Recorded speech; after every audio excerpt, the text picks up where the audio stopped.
teman-teman, saya akan coba untuk perkenalkan dari substrat yang saya pakai untuk ukuran 30 kali 20 kali 20 ini tanpa karbon dioksida. Bakteri starter saya memakai bakteri starter dari One Reset. Ini cukup 2 sendok saja ya. Kemudian rumah bakterinya saya memakai One Reset juga. Ini cukup untuk diperkirakan saja ya teman-teman. Mungkin 5-6 sendok ya, sendok makan ya, ini untuk ukuran 30 kali 20 ini ya. Kemudian pupuk dasarnya saya juga memakai natural dari One Reset. Ini juga diperkirakan saja, mungkin ini sekitar 10 sendok makan ya, atau 10-15 sendok makan, diperkirakan saja bagaimana kebutuhan dari tanaman tersebut ya. Kemudian soilnya juga saya memakai soil dari Evolution dari One Reset. Ini cukup untuk mungkin 2-3 kilo ya. 2 kilo juga mungkin cukup ya untuk bagaimana untuk kebutuhan tanaman nanti untuk stem plant atau misalkan untuk karpet-karpetan. Jadi ini disesuaikan untuk kebutuhan di mana nanti kita akan menanam tumbuhan tersebut ya. Itu untuk substratnya. Nah, kemudian pupuk cairnya saya memakai dari Vertiwan Mikro Makro. Vertiwan dari Mikro Makro ya. Nah, ini sedikit tips saja buat teman-teman di rumah, teman-teman yang ingin memakai pupuk cair dari One Reset untuk pembuatan aquascape 30 cm 20 kali 20 tanpa karbon dioksida. Jadi saya memakai Vertiwan dari Mikro ini di hari Senin ya. Kemudian Vertiwan Makro ini hari Selasa. Ini hari Rabu, ini Kamis, ini Jumat, ini Sabtu, kemudian malam Minggu teman-teman lakukan maintenance untuk 30% ya. Setelah maintenance, lakukan lagi. Ini hari Senin, Mikro, kemudian hari Selasa, Makro, Rabu, Mikro lagi, Kamis, Makro lagi, Jumat, Mikro, Sabtu, Makro, dan hari Minggu lakukan maintenance untuk pergantian air 30%. Jadi itu tips dari saya. Ini usia dari 2 bulan mau ke 3 bulan ya. Jadi ini usia 2 bulan lebih.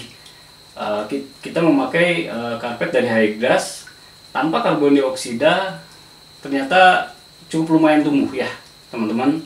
Jadi itu tips dari saya kalau ingin memakai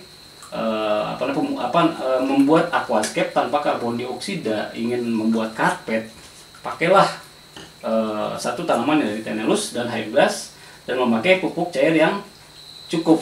Jadi itu sedikit tips dari saya aja buat teman-teman di rumah ya. Oke.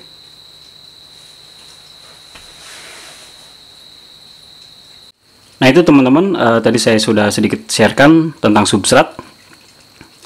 Sedikit lagi penambahan untuk maintenance, teman-teman di 1 bulan pertama itu harus di maintenance 2 hari sekali ya, 2 hari sekali 30%.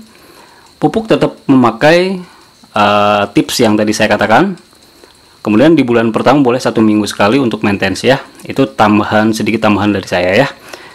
Nah, ini akuarium ukuran dari 30 20 kali 20. Nah, teman-teman filternya bisa memakai hang-on dari filter MP44 tipenya ya, atau misalkan bisa memakai dari Amara juga ya, Amara 501 untuk filternya ya. Kemudian untuk lampunya saya memakai dari Sakai Pro ya, LED system yang slim ya. Jadi ini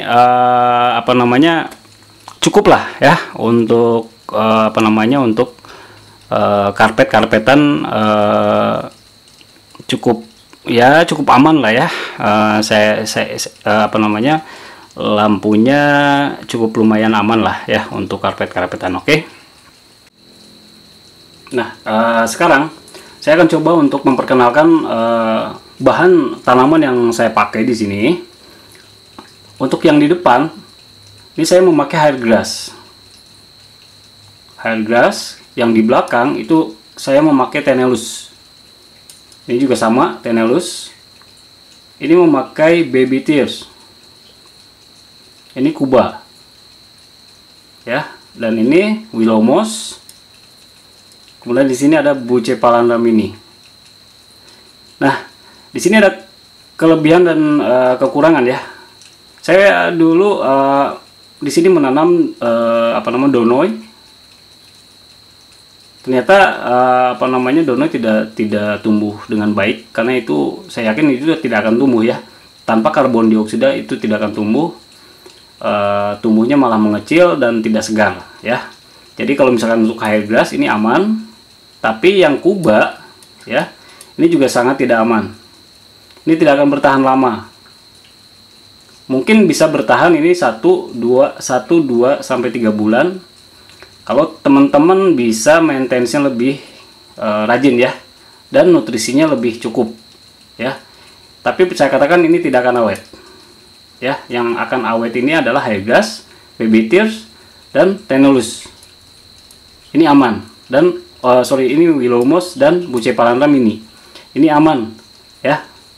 Tapi kalau misalkan untuk Kuba ini tidak aman ya. Jadi teman-teman kalau misalkan mau menanam atau mau membuat aquascape mini tanpa karbon dioksida dengan nutrisi yang sangat cukup, bisa memakai karpet terpon dari Hairgrass ya, kemudian dari Willow Moss, Bucephalandra, dan Tenellus. Oke.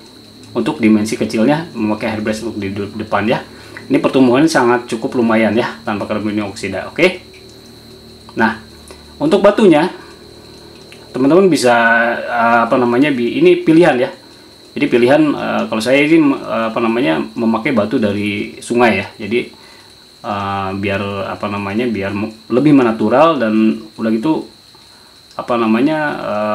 lebih murah ya, lebih murah dan tidak perlu membeli ya.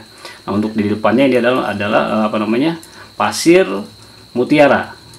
Kalau misalkan teman-teman tidak memakai pasir mutiara, ada pasir dari air terjun sama coklat seperti ini, tapi tips ya harus dicuci dulu ya, dicuci yang bersih.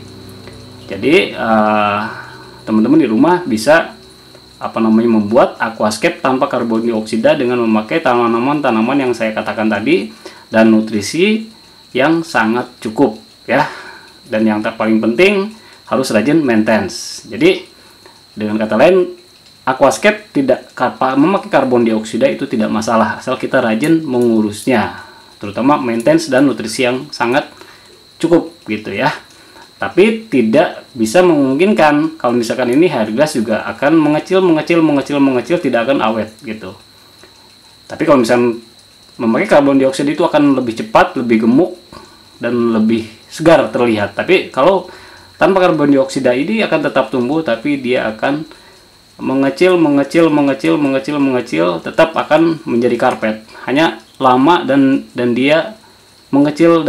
Kalau itu nutrisinya kurang. Tapi kalau ini nutrisi yang sangat cukup, dia tetap sama akan tumbuh dengan baik ya.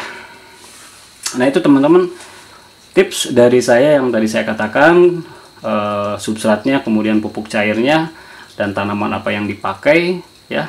Kemudian equipmentnya juga saya sudah katakan. Jadi ini mudah-mudahan bermanfaat buat teman-teman di rumah, dan silakan teman-teman mencobanya. Tidak ada salahnya untuk mencoba ya. Oke, terima kasih. Assalamualaikum warahmatullahi wabarakatuh.